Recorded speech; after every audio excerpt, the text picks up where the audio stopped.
hope you'll like it. But let me know all your feedback throughout whatever we're doing. And if you guys are watching my screen right now, let me know. Yeah, Yep. I see it. All right, so currently, guys, we have the perfect conditions, right? We have everyone being like doubtful what is going to go net, what is going to be next, most probably little retracements, no one really knows, right? So the market maker just go in a range for a little bit. There is not a lot to do. Okay, we have a range high, we have a range low. I posted this right after this. You could already know that this was the high, which gave you like two great trades, right? You'd have to be here at that point. You'd have to not be emotional, stuff like that, not think that this is a breakout, but there is already two, maybe even this as a third one, but this I think will come a little bit higher. Anyway, so that's what we have right now. Ari and Neo, do you guys have an idea what you think the market will do next, or should we do it differently? I feel like it's just gonna keep going up, and we're probably Yeah, gonna go up to me like too. 50K again. That's having done zero research. All right. Not 50, but yeah, we'll go a bit higher for sure. All right. Okay, so if we take this one from the high to the low here, we are at the golden pocket of this one, right? So would I long this? Probably not, because we have an A, B, C correction, and we have like the golden pocket being touched. Could very well still go down in my opinion, right? Because a golden pocket is a great area to at least look for the downside. Um, and then I would currently say that, hey, this is looking to push a little bit longer up. So the more time we spend up here, the more time we give this 21 EMA the space to also move up on us. So I can also see this 21 EMA ranging around here, which is around the 44.7K. So over time, if this just takes too long to come down, the 21 EMA will be located here, and that will make the perfect retest because you have the bigger EMAs here, which is the 144, which is the 233, and the zero point 0.5 FIP, right? And of course, everyone knows the VWAP, but I think we will come yeah, a little bit deeper than the VWAP at that point if we start actually correcting. Yeah, and of course we should have a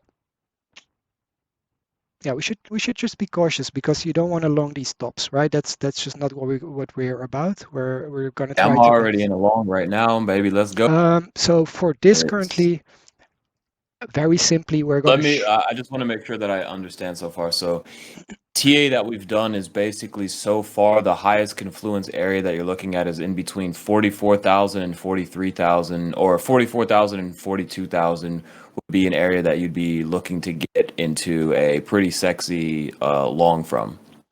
Yeah, so I would currently be looking to create a nice short position, not aggressive, not at all. Just wherever if it wants to go up more, that's fine with us. We just gonna be short exposed. That means that if you have a $10,000 on your account and it's kind of risk-free for you to short up to 1x leverage because the only thing you're doing is selling your bitcoins basically for USD. So you're unexposing yourself to the price increase of Bitcoin. So the only thing you can lose out of is basically a little bit of potential Bitcoin price movement, right? So appreciation, I must say.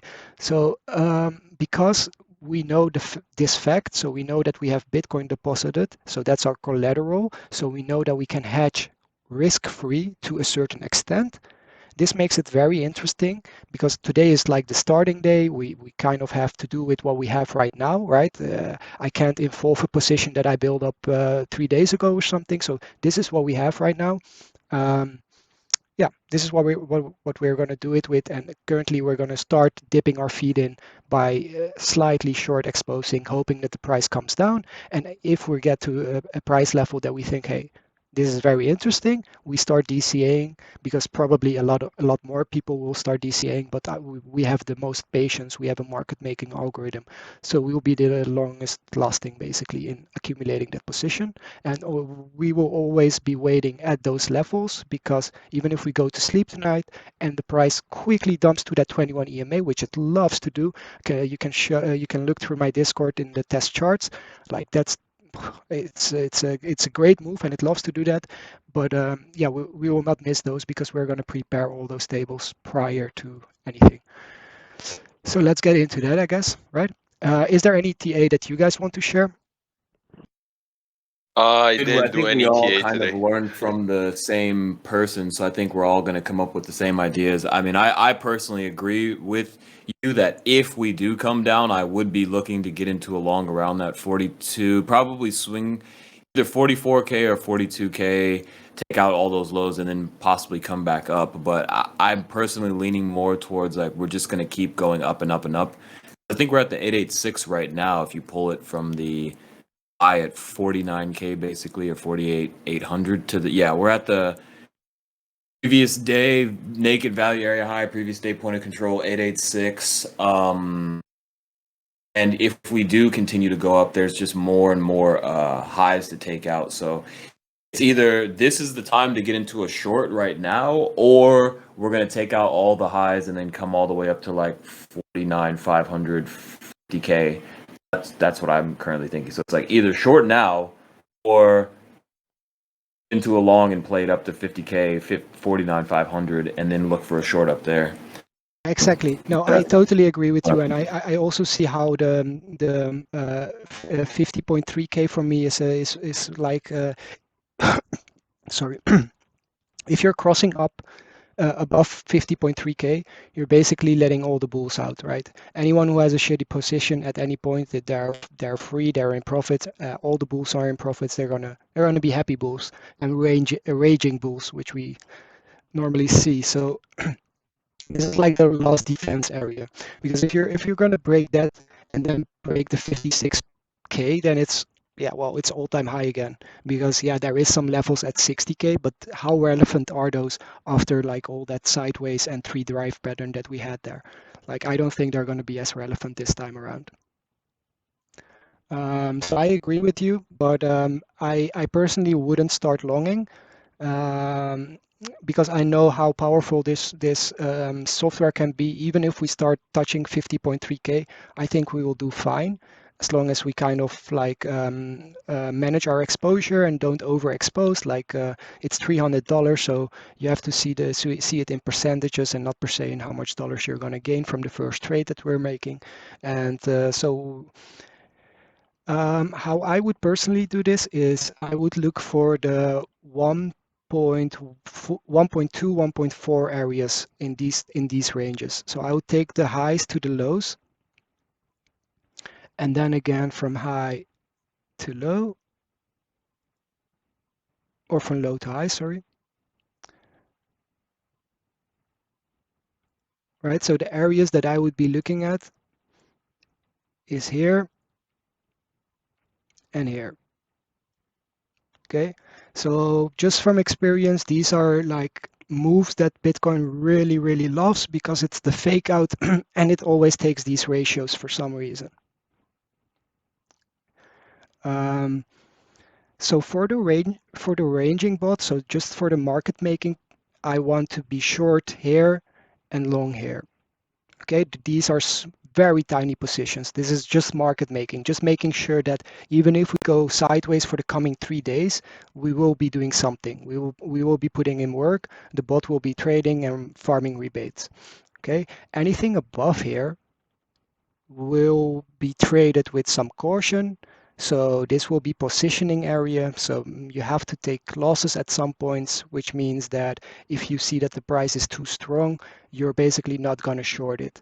Okay, so I'm going to spread some agents throughout this area which have a trailing or which have a trailing entry, meaning that they actually have to start reversing before any trade is happening. Okay, so if we get a green candle like this, we're not going to trade it because it's only going up.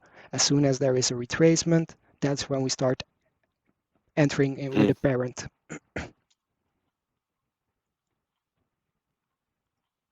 So you're going to set that up right now? Yes, sir. I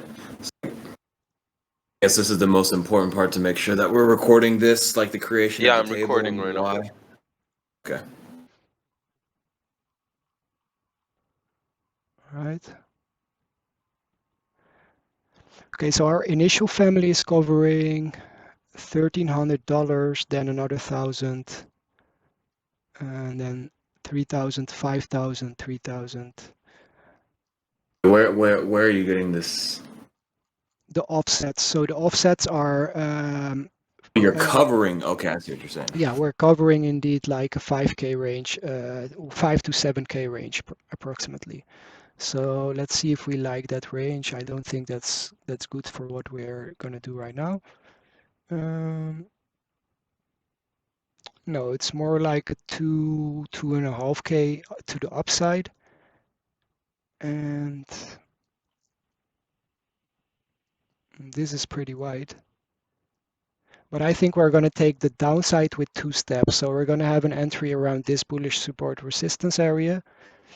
And around here we're going to we're going to see if this is the position to go in, or we're going to stop it out, reverse, take a short table down to here, and then flip it back.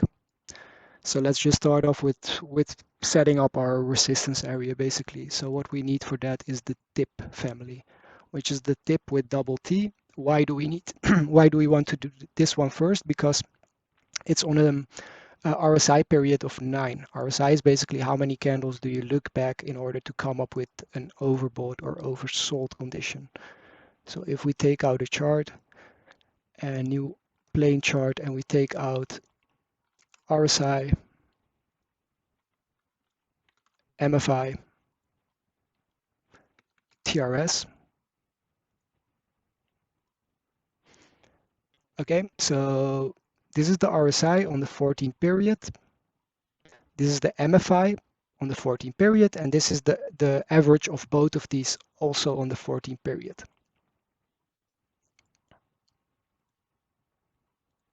We're going to go over to the 1 minute.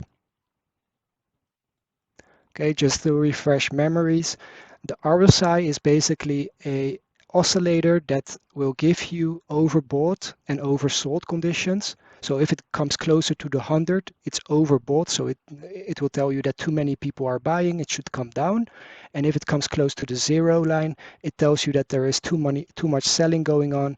The price should go up. Well, how does it tell you that, or how does it know that? Well, it bases this on the prior candles. So it looks back for X amount of candles, then does some fancy calculation and tells you, well, based on the last X amount of candles, we think there is too much selling happening currently, and price should reverse. Does that make sense? And then Yes, sir.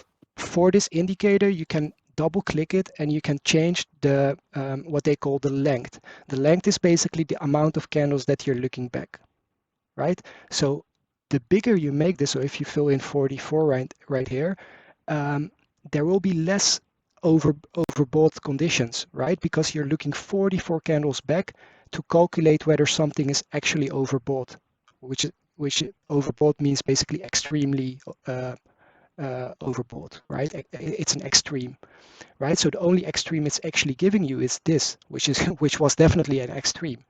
And the only thing you had to do is just tell this indicator that it should look back more candles to come up with overbought and oversold conditions. So here we can see an overbought condition going nearly into an oversold condition. We basically don't see any oversold conditions on the 44 period. We have to go back, and then all the way here we have an oversold, which was when we were going down to 41K, right? Then we have one here, which was around 41K as well. So this is the look back, right? So we put it back to default. And now we go over to the MFI again, because this is the RSI, and this does the little fancy calculation based on how much the last candles moved and in which direction. The MFI does the same thing as the RSI, so it also does it based on the last couple of candles, but it looks to how much volume went into those candles with market buys, right? So how much market buying and selling went into the past candles, and again you can decide how many candles it should look back, and then it will tell you when something is extremely overbought or oversold based on volume. So this is base price and this is based on volume, right? So we took these, we averaged them, and now it's based on price and volume. Makes a lot of sense, right? Yep. No one done it, so we did it. So it's making a lot of sense. So what you can use this indicator for, so to not waste your time, because this is actually pretty interesting and very simple to use. What you can do with this is basically find accumulation and distribution. How can you do that? Well, you should find divergence between the two indicators. So you can like scroll and try to see a situation where there was obvious divergence here, right?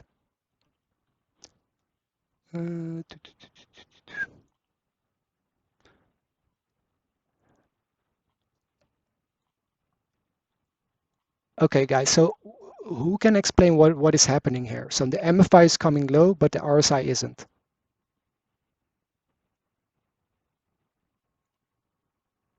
Lots of cells coming in, I guess. Market cells. Yeah, that's the MFI. Indeed, it's telling us it's getting to like the extreme in what if it comes to market selling, like you said. Yeah. And why is the price is not moving basically, so a so lot of limit orders. buying? Yeah, perfect. Yeah, man. So limit orders are absorbing the market buying that the people are doing, which basically means absorption, which basically means you can see more upside. Right? Pretty simple, but in my opinion, very effective. And you will see these scenarios. For example, here, this is also very obvious in my opinion, where we see basically the MFI flattening out. No one is actually buying. And then we see a top, basically coming back down. Where do we see the actual MFI? Yeah. So in this move, we get actually volume coming in as well.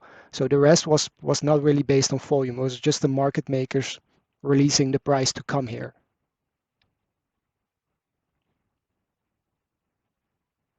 And here we can see a very strange example where the price is moving very fast and very extreme. We're reaching 83 and the MFI isn't that extreme. It's basically pretty normal, right? And we give back the entire move because it wasn't based on volume, on market buyers.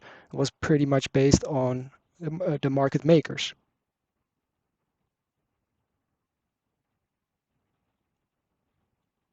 Yeah, anyway, you guys can go through this yourself and check it out. I think it's very interesting to at least be aware of how you can use this because it's very simple but does the job in most cases. All right, so we had this fake out and we have the range that we have to look for now. So we can start removing this because it's kind of bothering the chart. And we only need the TRS because this will be used for our entries for the agents.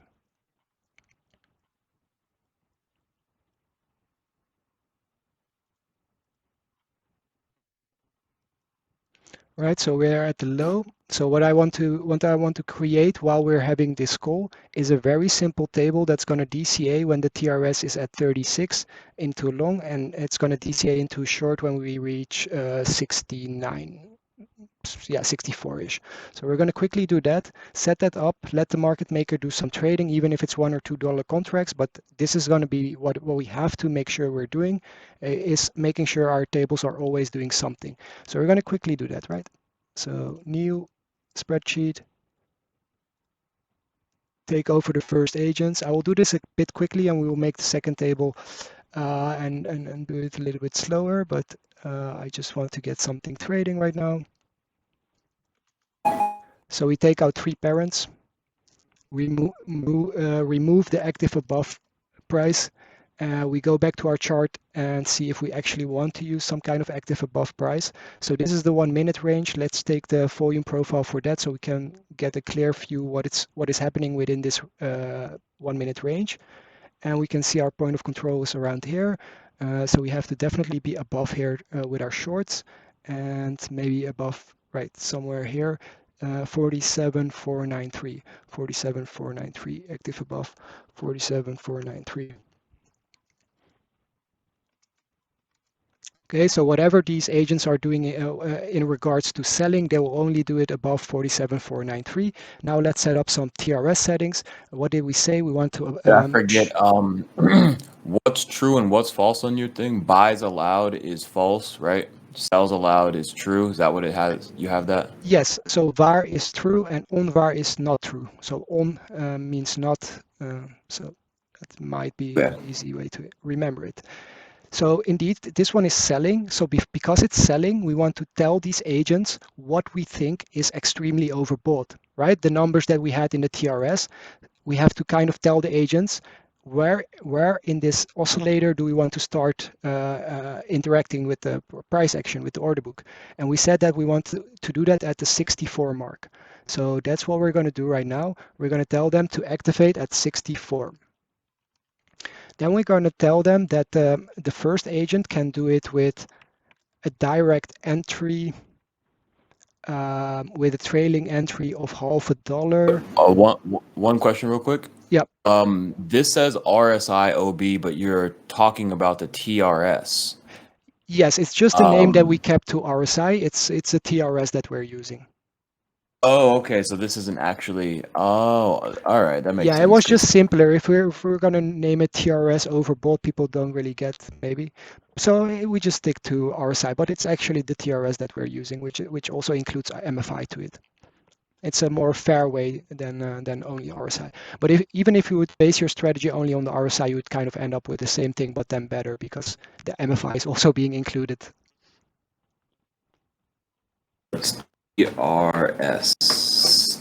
Technical rating strategy. Sorry? TRS is technical rating strategy, right? Or no, wait. No, it's the true relative strength. Sorry, I'm drinking Red Bull. My can't talk and drink Red Bull. I don't know why.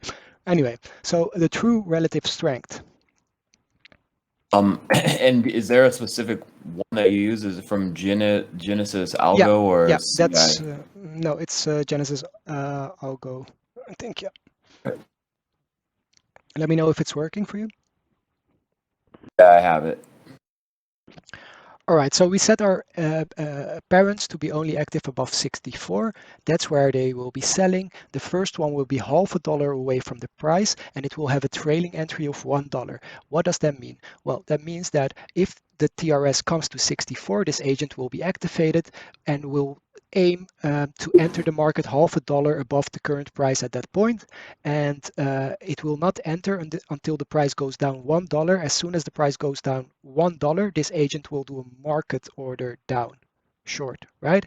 So it will wait for $1 reversal. So as long as the price is just continuing up, no problem. We'll keep following it. As soon as there is one tick down of $1, that's when this parent will execute a short order only above 64 TRS. So that's the current logic for this first parent. So $0.50 offset, $0.50 offset, $1 trailing entry. Then the second one will set like a $16 offset and a $17 trailing entry. Does that make sense in regards to what we're doing? Yeah, that makes sense. $17 is fine. Oh, it's the other one. And then this one we make it 34 and we make the trailing entry $39. So, oh, no dots behind it. The reason I'm making higher trailing entries is because I want to make sure that price is actually reversing, right? And if we reversed for $39, there is some momentum going. I could even make these higher, but this is just as a form of confirmation. So these guys, we've set them up. Do we want trailing take profit? No, thank you. And now we have to start thinking about where should they exit? What is a good exit area? If we're thinking about having them as our initial short position building up from here all the way down to here, well, then their exit should be extremely high. And some of them shouldn't even exit, and we exit them by flipping long later on. So that's first and foremost. We're not going to exit everything in this first table. We're going to try to keep the higher orders in and to build up a position. Right. In the meantime, things are going up. Okay.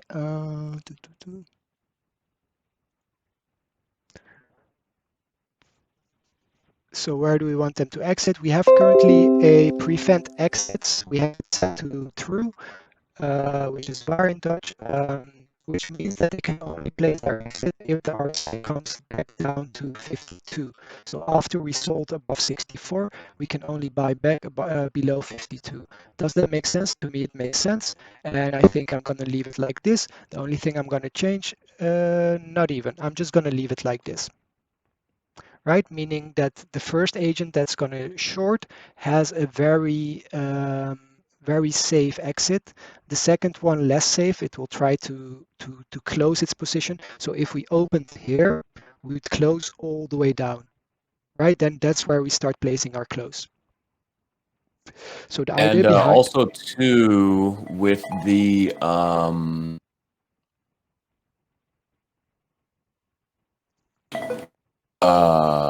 we're having a nice fake out, guys. I think this is a great moment to short at least something. If you have the the RSI 300, period on the last one is 13 though. Do you still want it to be 13 or do you want all of the RSI periods to be 9?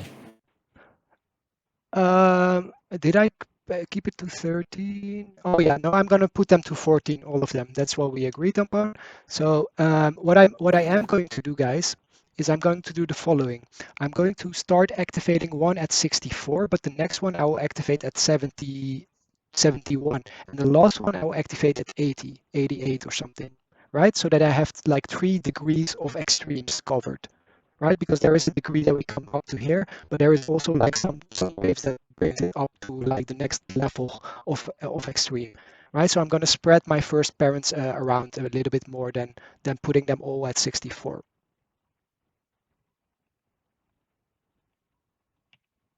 So I'll put this one at 69. This one I'll put at 85, right? Why do I put them a little bit lower than I initially wanted?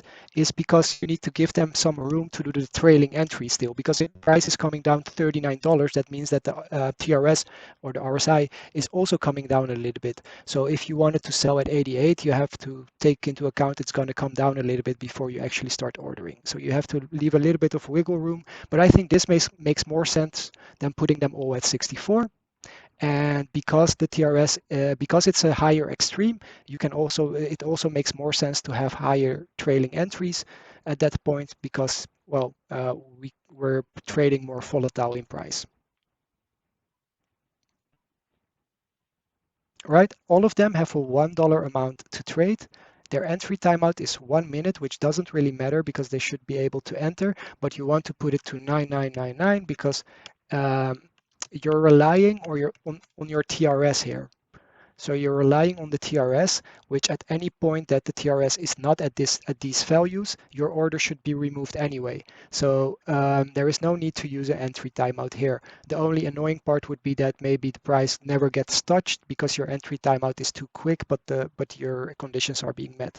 So let's just put those to 9999, and we can ignore those. The exit timeouts, we ignore those as well because we just want to give these agents as much time to exit as they need.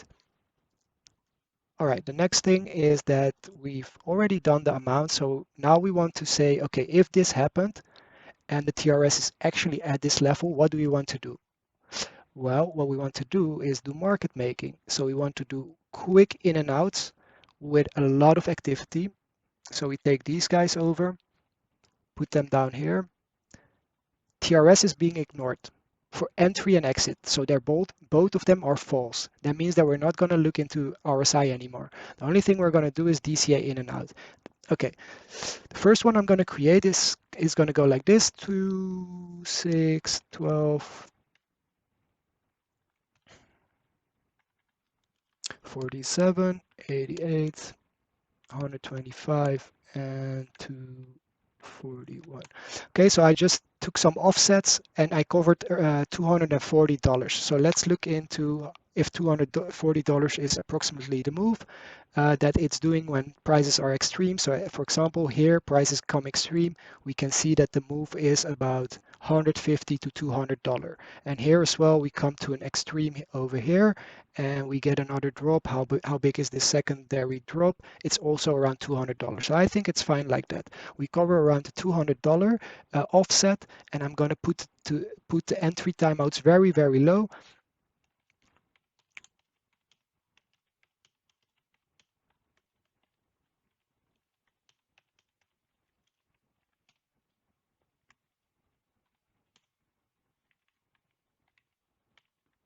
Right, So this is basically saying once the first agent is hit, next agents that are going to come from that are going to start to spread out its entries. It's going to spread out short entries in the order book with an offset of around $200.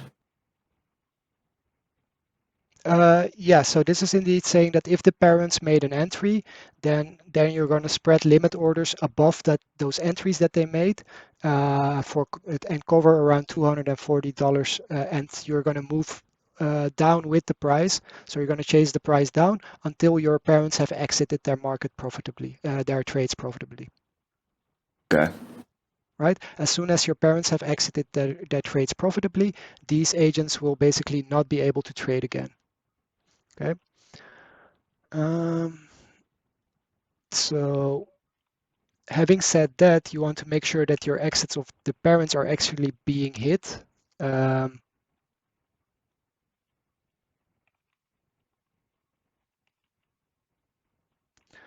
Right, so you kind of make sure that the parents are exiting. So even make these a little bit lower. 30 is fine. 10.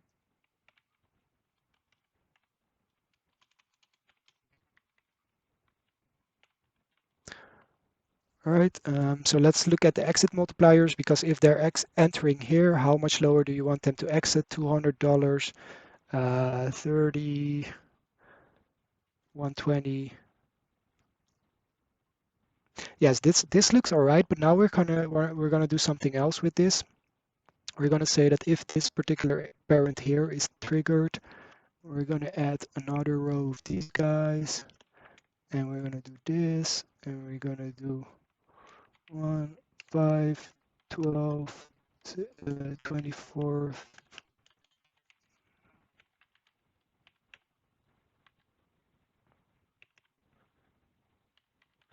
Okay, so we gave this particular child, we gave it grandchildren, or we gave it children of its own, and I'm gonna do that right here.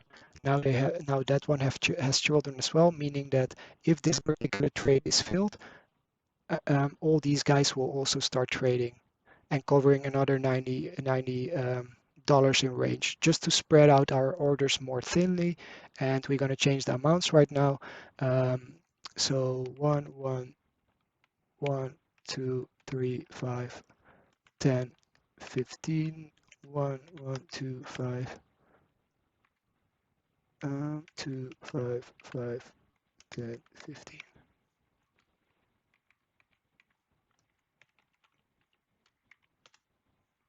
All right, so we're covering $82 in the $200 range on a $300 account. So that's 30% of our position that we're exiting every time the TRS is oversold in this particular situation, which looks fine to me, because as I said, going short right now is like being unexposed to the market. Because you already have Bitcoin on Bybit, so you're already exposed to Bitcoin. So shorting a little bit isn't that dangerous, as long as you don't go into too high of the leverage. So I think we're good to start this particular table right now, and just give it a go as we're making a new table. So I'm going to call it test, and I'm going to send it in the chat to you guys. Is everything correct? Let's go over it again. The offsets are correct. The entry You have to take multipliers. off that 82 at the bottom. Correct. Perfect, thank you. The exit multipliers, we already went over that. I'm going to change that a little bit. I'm going to make the exits for these guys a lot quicker. So we're going to see a lot of market action.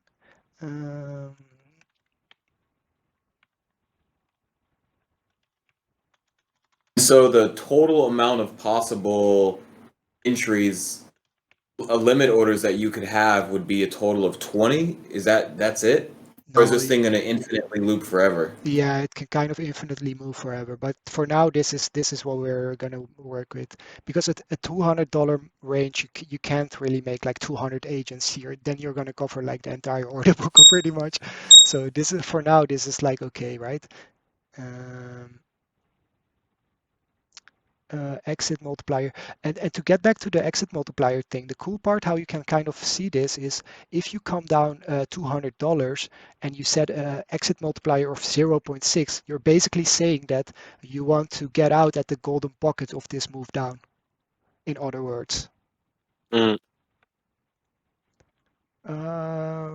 Okay, so we have the exit timeouts that are set very low for these, which is cool and all. Exit timeout, what is that?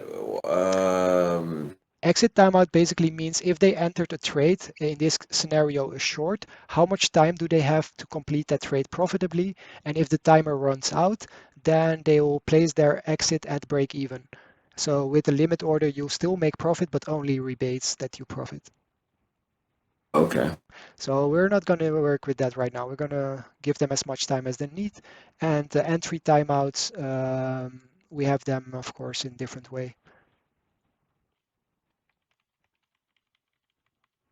Okay, so agents are actually going to chase price up pretty aggressively in most of our tables. One last thing I will do is I will put put these guys on prevent entries is true, and I will put their TRS period, so the RSI period, very, very low, as in 4.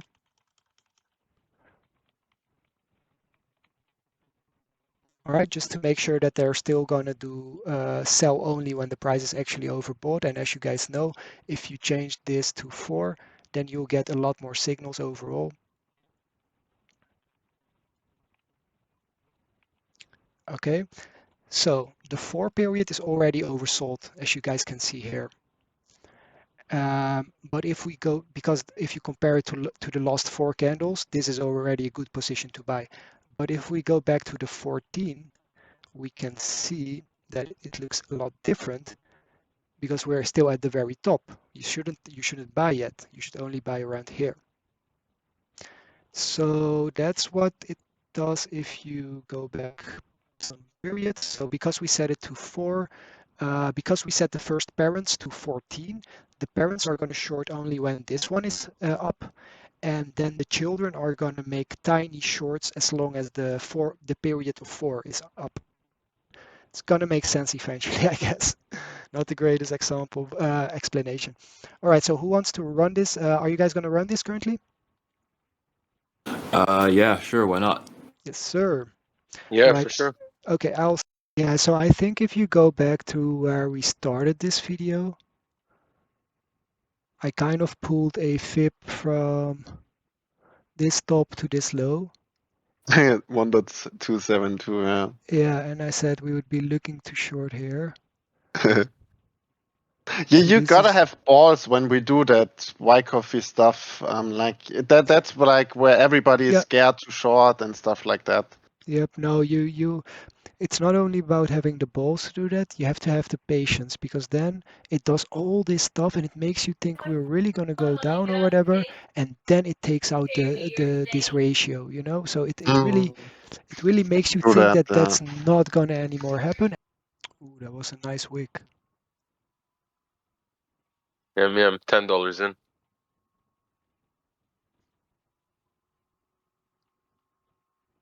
Taking profit. Oh man, first completed trades. Yeah. We're getting rich. But fuck, he execute like crazy. It's gonna. Let me see.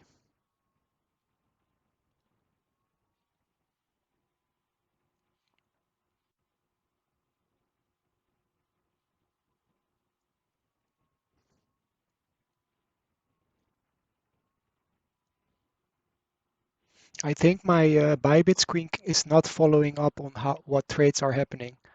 It's like lagging behind with like seconds, a couple seconds.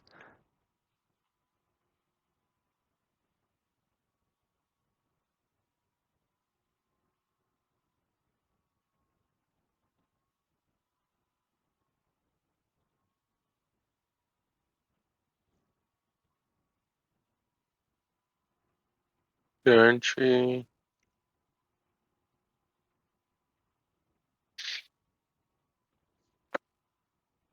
Didn't you say that you were in for 15 contracts?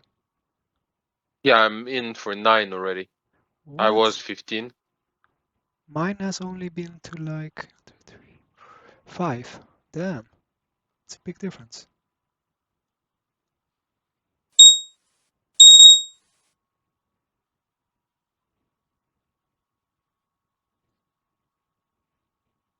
But my entry was a bit faster.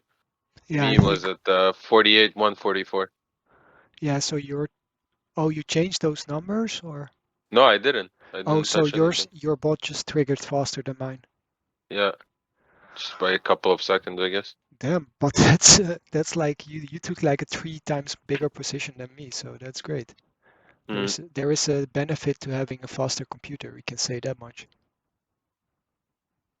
Or faster internet. Something. Yeah, could be, could be. Yeah, so now basically I already made 1 cent. My God, I made 0.00. Okay, this was maybe too little. This was maybe a little bit too. But the idea was good.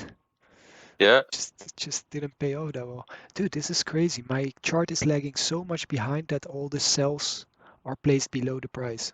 So annoying to see. refresh maybe. Yeah, I know. Gonna do that right now.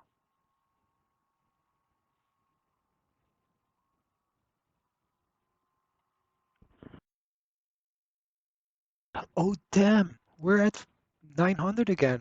I was still at like 48.80. Oh, this is You know, looking it's good. good, dude. Yeah, this is look how it's chasing that last Yeah, price down. That's cool. yeah. Oh, I missed all of that on the recording, dude. For me, it just looked very strange.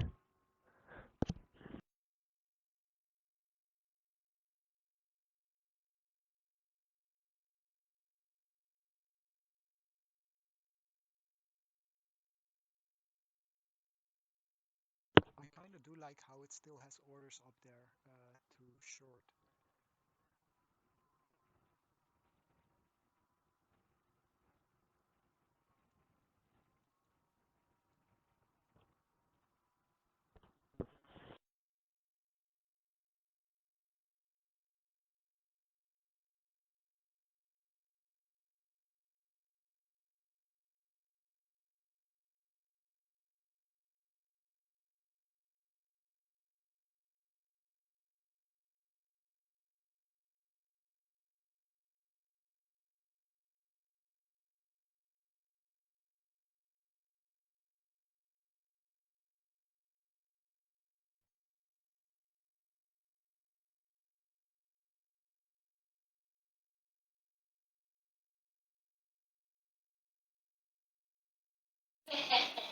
What happened?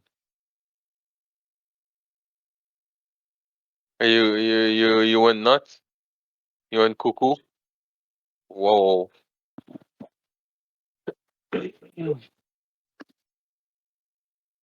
Uh,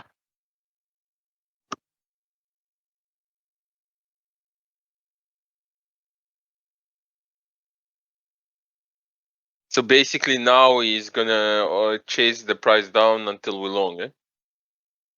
Until we close But he's the still, short from yeah. the two parents. So those 2-1 contracts that you see, those are probably from the parents. So as soon as those exit, then the chasing will stop. Uh-huh. Okay. And then it's gonna wait again for it to hit 68 or Yeah, 64. for whatever. Okay. Yeah, for whatever. Nice. It's I think we did a little bit too low on the contracts, but it's fine. It's just for day one we didn't have too much Yeah. focus. I'm also 1 cent up, so great. Yeah. I guess we should, if we do it like this, we can start managing hedge funds with like $1 billion. Exactly, pretty much. The end goal, definitely. I mean, billion, like what is the next 2 billion? I don't even know, like gazillion. Dude, I wouldn't even know what $1 billion exactly is. I just know the word. True that. Probably if you see it cash, it's probably unimaginable even. I Oh, mean, yeah. my We had $1 idea billion was on RuneScape. like if we have something profitable, I will like dedicate a whole YouTube channel to like a transparent hedge fund and stuff like that. That's like a new type of hedge fund where the new cool kids, the millennials, come in. Yep, that sounds cool. That sounds like there would be demand for that. Definitely, yeah. If my freaking computer can do okay. I mean, like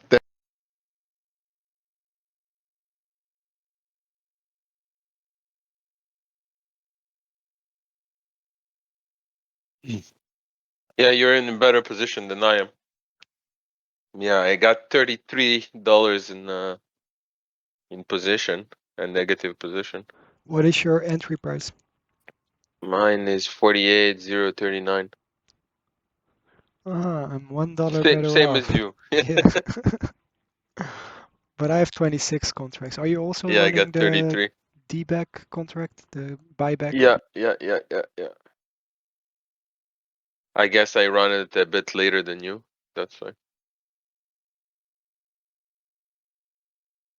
This is fine. I still want this to like calm down a little bit to let us like have more confirmation what the range will be or what the direction will be. Oh, for sure, yeah.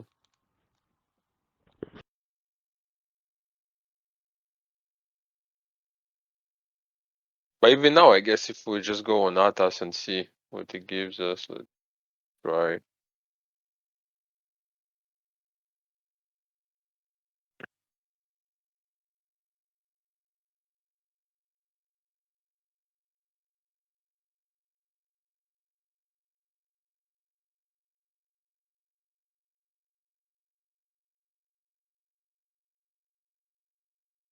It's gonna be still unclear for sure.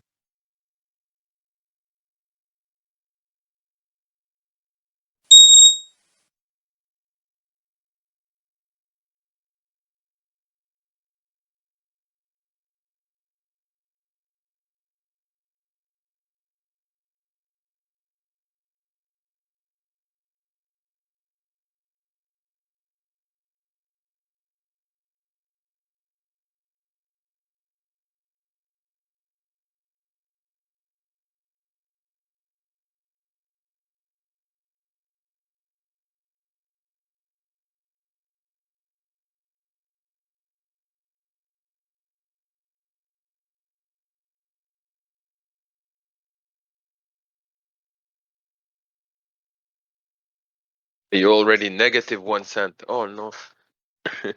No more champagne. Shit, we pumped like crazy now. I'm already 56 contracts in. But you have a better position. 48146, 48131. Yeah.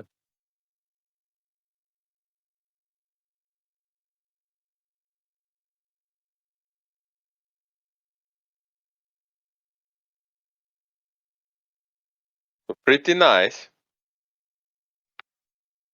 Refresh your page, I guess. oh, Bybit.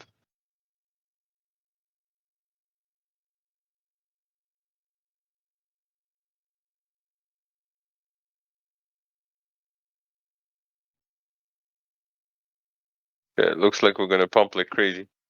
Gonna wipe this account real fast. No, I believe.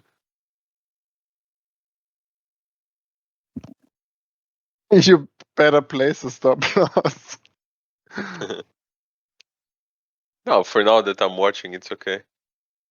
No, but I mean, for real, like a stop loss, just like if we go like make like a 5K candle or whatever. I mean, it's a range still here, but we might break it. For sure. 46 is 38. 48146. He has slightly a better entry than I am, but I'm not sure his thingy is moving at all.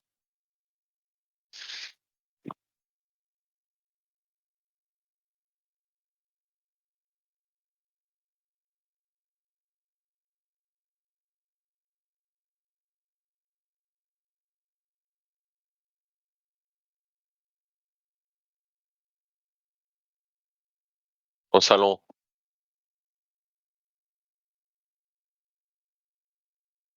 Ow!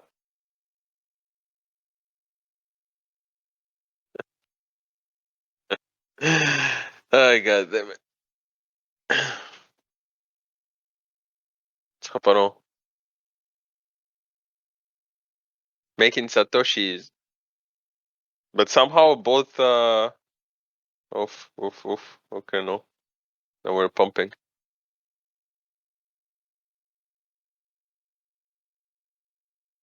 Zach, you there?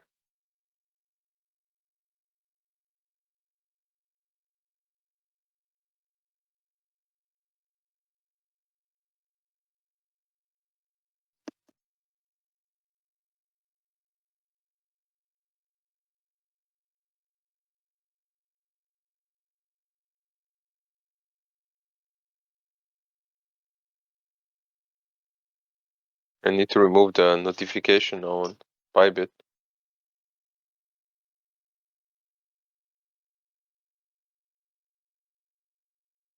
Zach, are you there?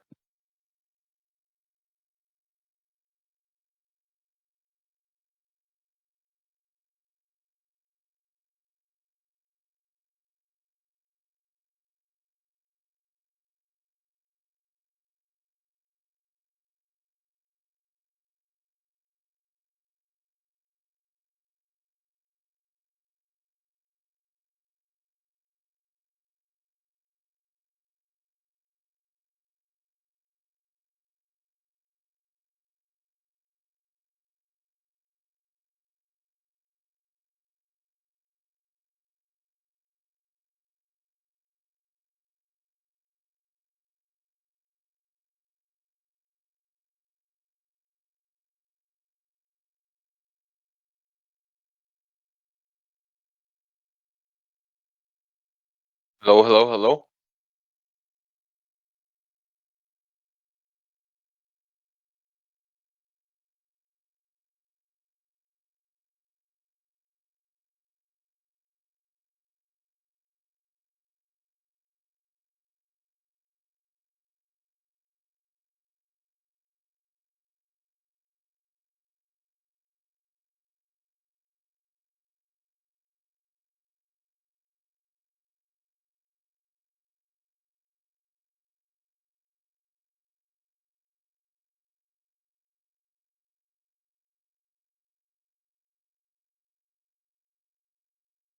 I'll be right back.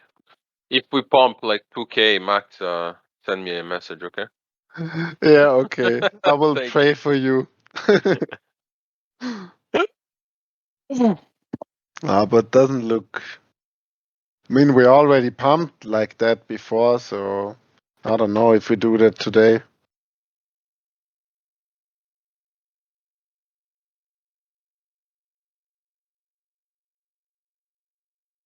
And we are like right at resistance. Like, might be a good shot in the end.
Yo, can you message Ari that he's liquidated? Yeah. I think he will end his shit so fast, like he won't even wipe his ass and come back. Yeah. But we need to wait like 10 minutes or something like that. Yeah, it needs to be like realistic indeed. Yeah.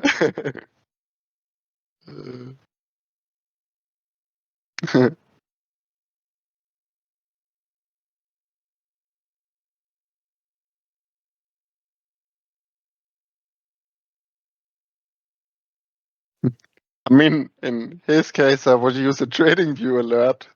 Like, I don't know how, like. Now that our max position is 80 contracts, so we won't be. There is no way that when we short we get Mm, liquidated. The only thing we can get is all our money back from the funding rates.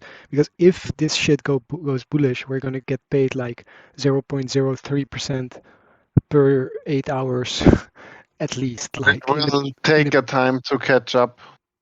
But how would you, like, let's say you are in like a shitty ass position and want to dollar cost average down, like, how would you do that? Yeah, Or just would you do just that? press the button for the dollar cost average out strategy. So me and Ari have one prepared, which I'm running currently because we already overextended a little bit.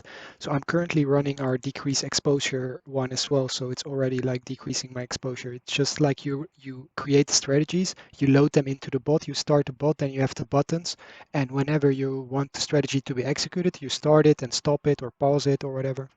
Hmm. So you can have like unlimited things at the same time, basically, Seven or is currently the limit. Seven okay. I seven mean, that's. strategies, but within a strategy you can have up to like 400 agents. Like the max I tested, honestly, is 300, and that's Mm-hmm. like doable. That wasn't an issue, but yeah, it's also not really necessary to have 300 agents. Like, okay, yeah, maybe if you're trading like loads of accounts and loads of Yeah, I guess money. that's not needed. Yeah.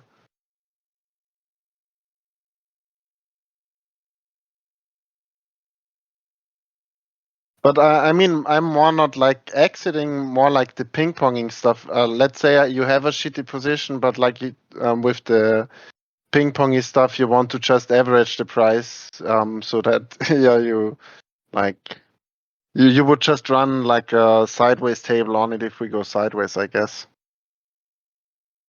For example, we have a position at 48,169. That's our average short Your position. mic sucks again. Oh, I said currently we have a short position with an average at 48,171. So Mm-hmm. let's say I want to go out currently, or I want to at least be more safe. What I would do is set my short agents to be active above 48,300 or something. So only if we make a new high. And I would set my long, so my buyback agents to be very aggressive. Then I would basically decrease my exposure because then the agents that are buying will chase the price up and be very aggressive. So they will get Mm. filled. And agents that are not trying to work for right now, they are waiting at that higher high, which we are about to top or touch. I mean, sorry.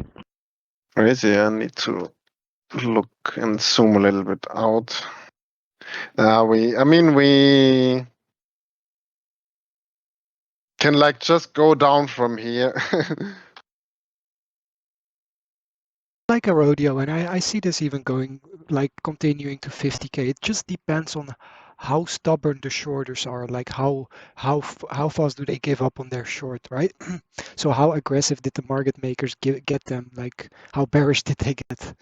And Yeah. as soon as they will stop shorting, there is no reason to continue up here because a healthy price action will need to retest the lows because healthy price action doesn't just blow off.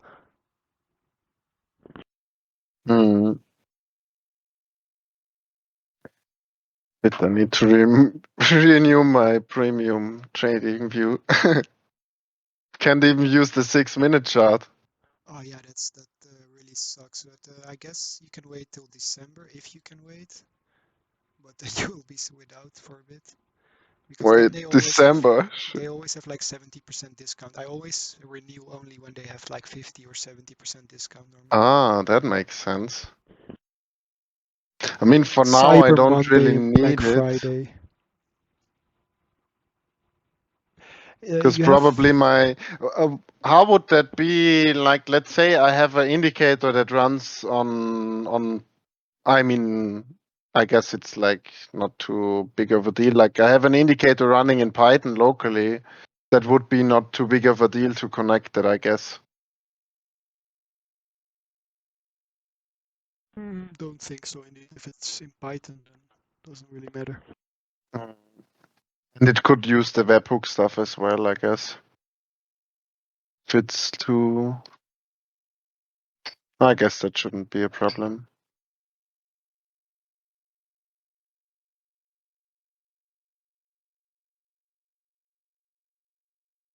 Do you have like a architecture already of like the indicators inside like modular or something like that for your project? No, I'm not. I'm not that much into indicators. My idea is that the RSI and the MFI are what I like to use, and I think the price is volume and price movement. So it's enough Mm. for me to know that. And then what I will do is I will add all the very premium indicator, the paid stuff, and I will add that to like an Oracle, which will then use all these indicators that people worked really hard on and combine it to one trend indicator. And then, of Ah, course, I want nice. to Yeah. also involve something like what you're doing with the swing failure, just to have like a better average, like be lower in your entry and higher in your entry for shorts. Mm. I mean, I'm only asking because I'm really serious about like letting that stuff get programmed, and like why not just build it that it's like also working with your bot. Like I mean, I'm just asking if it's like having like an architecture to like fit into that stuff, or if it's like you could just paste other code and it's like integrated.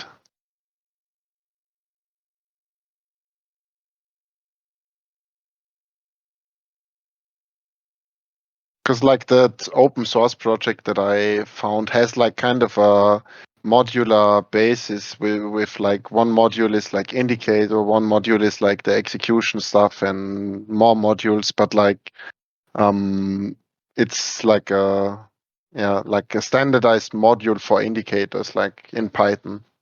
Wonder if you have something like that as well, like template. Sorry, dude. I was really focused on this because my computer is lagging because of the streaming, and it's showing me 230, but we're actually trading at 300 something. Mm. What the hell? That's a huge difference.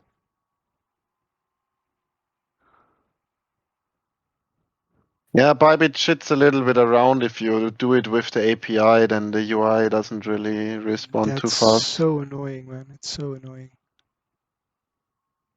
True, true. Yo, yo. We're liquidated, dude. Mhm. But my bot is doing slightly shittier than yours. Different moment started, I I, guess. I It's the don't same know. script, is it? Yeah, it is, but I don't know why that is because my computer is being really slow, so you should be doing a bit better, I guess. Or like doing it slower is making the good difference this time. Yeah, but like just the delay on the entry. Yeah, my one is unrealized minus 22 cents and realized minus 2 cents. Oh, that's a big difference, yeah. I guess yours is placing the sell orders quicker than mine, and therefore you're getting filled quicker, and that's in this case not really what you want. How much short contract do you have right now? 88. 88. Okay. That's kind of the limit for now. So we want to look into where we want to. But your entry is better than mine. Really? Yeah. Oh, yeah, that makes sense because my orders are being placed slower or later.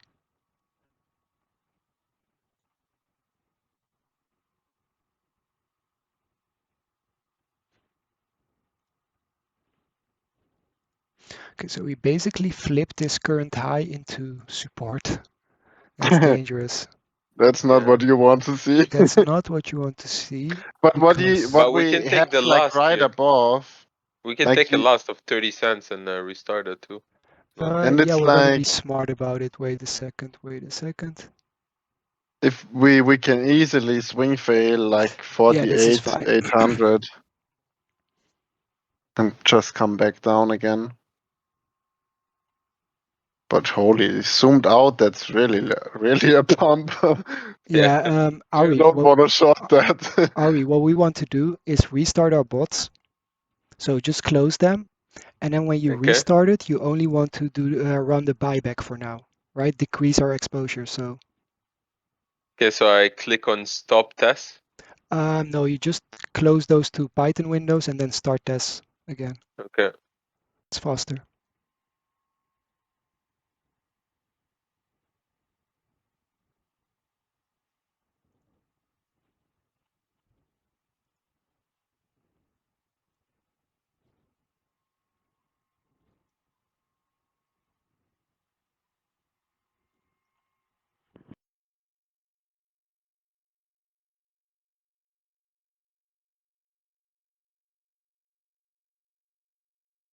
Do you need like an open port or like Do I need to remove all the orders first? We'll do that if you're restart. I If you can start hear the you. new one. The bot will do it if you start your new table. So as soon as everything is loaded, you refresh the database. Oh shit, I was a bit too quick. Let me let the third table load. Yes, okay. Then you refresh the database, and then you run the buyback short table, Yeah, that's and what I then did. it will automatically remove the old orders from the Okay, yeah, book. you did. Oh, nice, it's coming down as well. At least on my chart. Yeah. Which could be a bit shitty. But again, you got like the good ones now. Holy. My one are all down now. What do you mean? Ah, no. Okay. No, because it was coming out, and then you placed your limit buys. I Ah, took a bit. you took a bit longer. Yeah, I guess I didn't get filled anyway, so it's fine. But we're chasing the price up, so let's see. Yeah.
Have about $1,000 to the downside as soon as this comes down.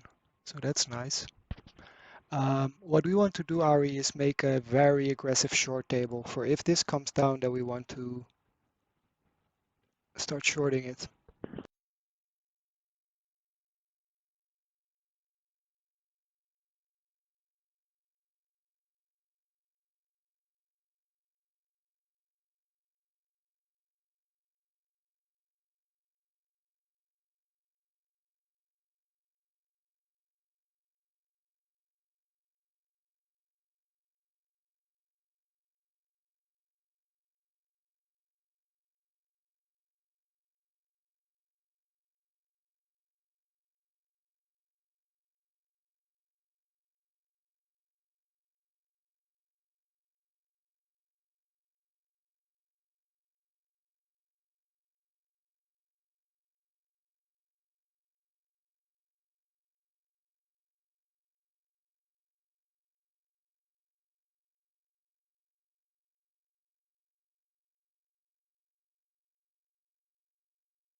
Let's restart and add this one.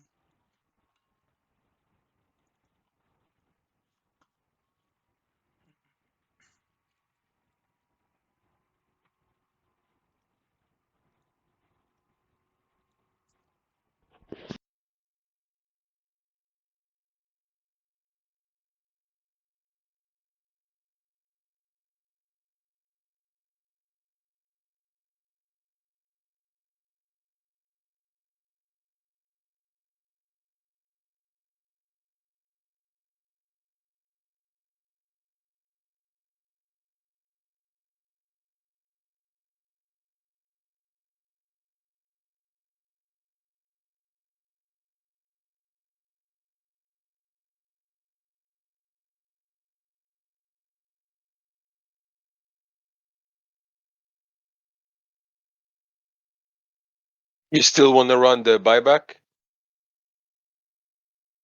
Yeah, currently yes, until we start getting confirmation, then we're gonna run that aggressive table that I sent you just now. Mm.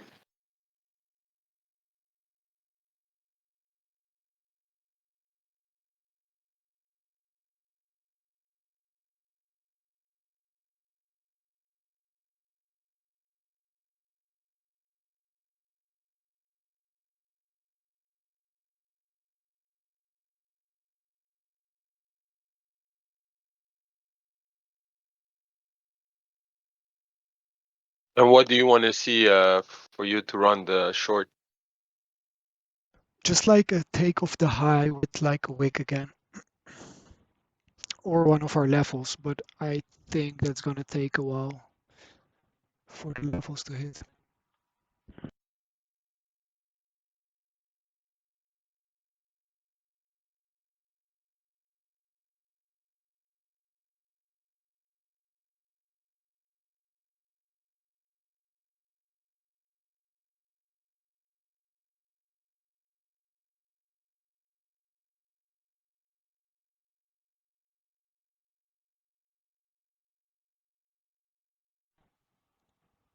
Oh, Ari, can you, sorry, this is gonna be annoying, but can you set your active above level Sure. for the, I think it's the test table.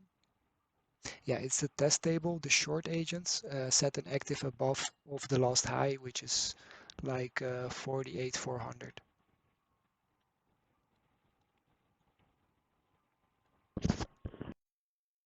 So the one that we have short and long, right? Yeah, and then only change the one for the shorts. Okay, what's the level? Let me see, just above the last high, so that is 48,400 for the dip errands instead of 47.9, 48,400, 3 times. Yes, sir. Save and reset the bot, eh? Yes, let's also see where we can buy back the long, maybe quicker than 46.4, because I just took a level right now that I set, but I forget it. Look it up. I would even say 48,200 around. If we want to go fast. The last high was at 47,900. 47,900. Hey. And the point of control currently is laying around 47,300. So let's set it at 47,500. Let me see 1 second.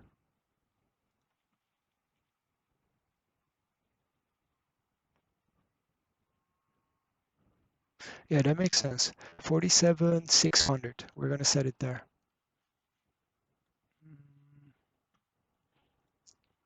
47,600.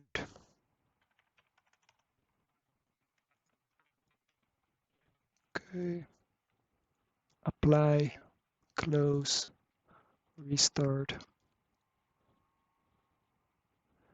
Okay. And now we have like an hour off because we have set our levels. We're going to short if the price comes higher. We're going to buy back at the point of control. and we already have a short position. So if this shit just keeps dropping, that's cool. If it makes a higher high and then drops, that's cool. If it just keeps going up, we have to manage it again.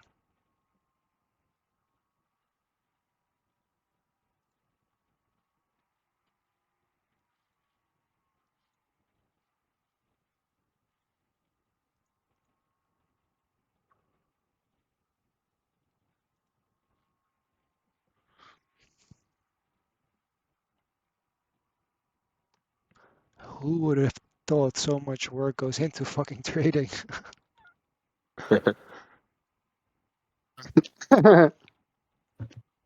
They told me it would just be pressing a button and then Yeah, playing video that's how I games. started. Like, yeah, they told me it was easy.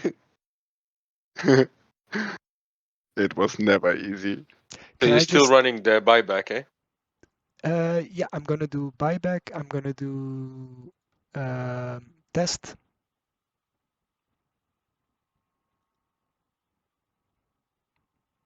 I'm gonna do longy,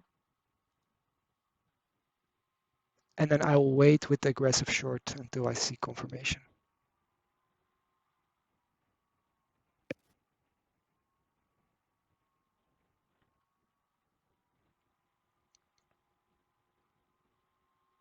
Oh wait, wait. Stop Mm-hmm. your bot. We have the same names in two of the agent tables. No, me, I'm okay, I think. I have 2 times add nog wat, add something On which one? on the buyback short and the test. Add bull. Add bull. I think No, I don't have. you don't have He him. would tell you though in the when you Yeah, that's launch, very no? true. Okay, then it was just a lot of orders being placed, and I was just getting scared. I thought something was going wrong. I saw loads of orders. I don't know what it was. Why? Okay.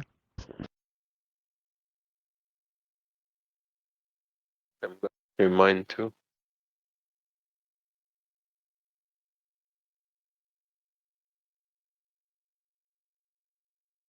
Problem by putting on a Bybit page on my other computer because this one is just making me paranoid that price is not what it is. You know how annoying that is as a trader? Oh, for sure. Like, yeah, I'm trading, but I don't I know if had price is that actually what it is.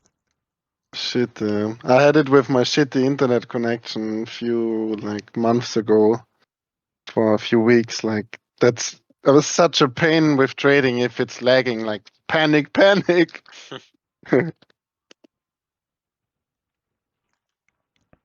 Yay! I'm positive.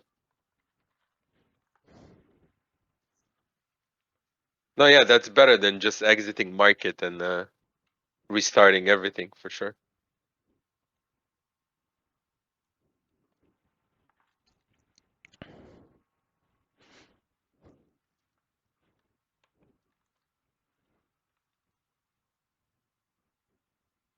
We're about to get the long. When are we starting the long? 48, 47. Let me see.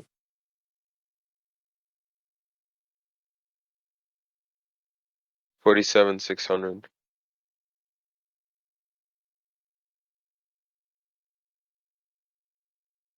Long way, huh? So yeah, now we can go to sleep now.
Yeah, I can see us coming up to 50K now.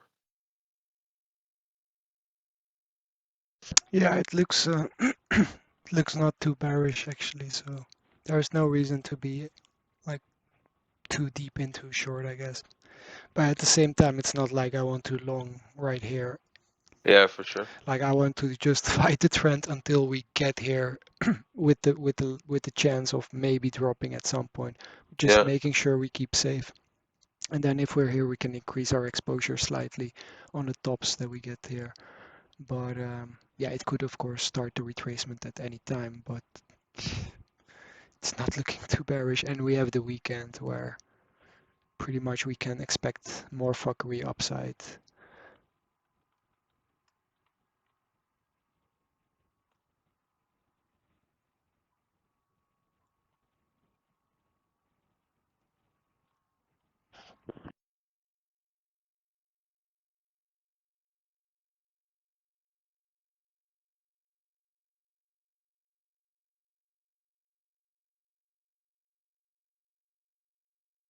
What is your position like? I think mine already kind of close too much for my liking. I'm at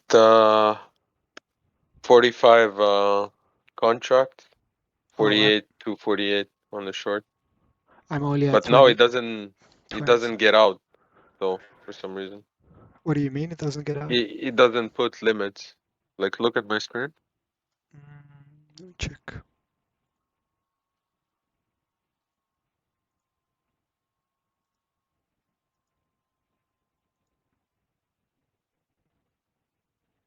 Okay, I'm watching. So I got basically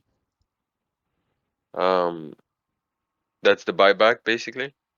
Wait, am The I in? long and the sideways. That's the test. I just Wait, have different names. I'm not sure if I'm checking your account or is this my own? Okay, this is my own account. What the hell? Oh, Um, maybe I'm streaming not the right yeah, I window. Hold on. think so. Maybe.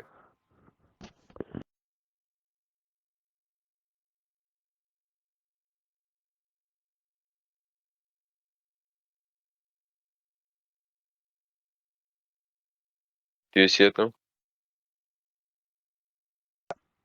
If you can zoom in. It's the 4K monitor, yeah. So basically, yeah, you can see I only have sell orders, right? Ah, My position is here, and I got this buyback. oh, you filled all of them, I guess. Mm. Should I stop it and restart or? They're just gonna try to exit, but you can stop it because I'm also gonna stop it. It's they bought back, and I'm gonna start it if we have like a bigger position again. Currently, mine is at 23 contracts, so I can stop it right now.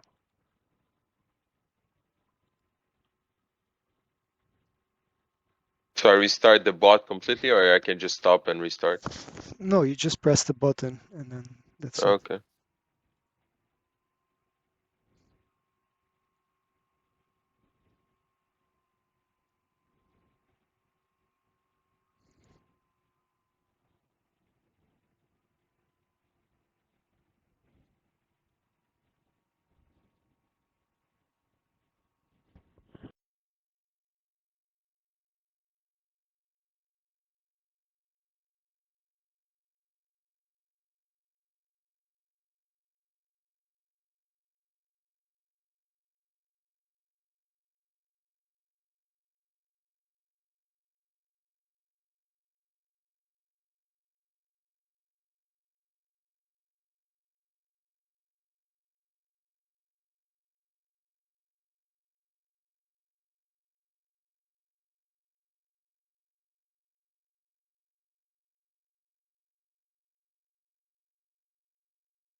Okay.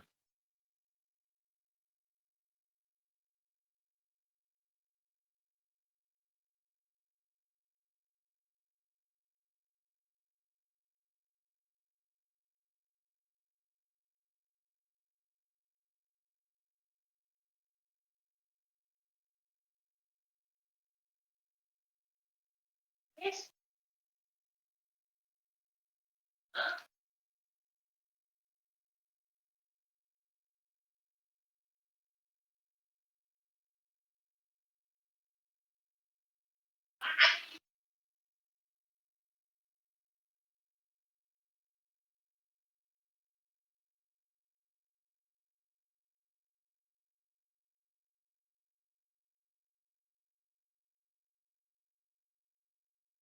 Yeah, I think we're good for now. I'll speak to you in a bit, yeah.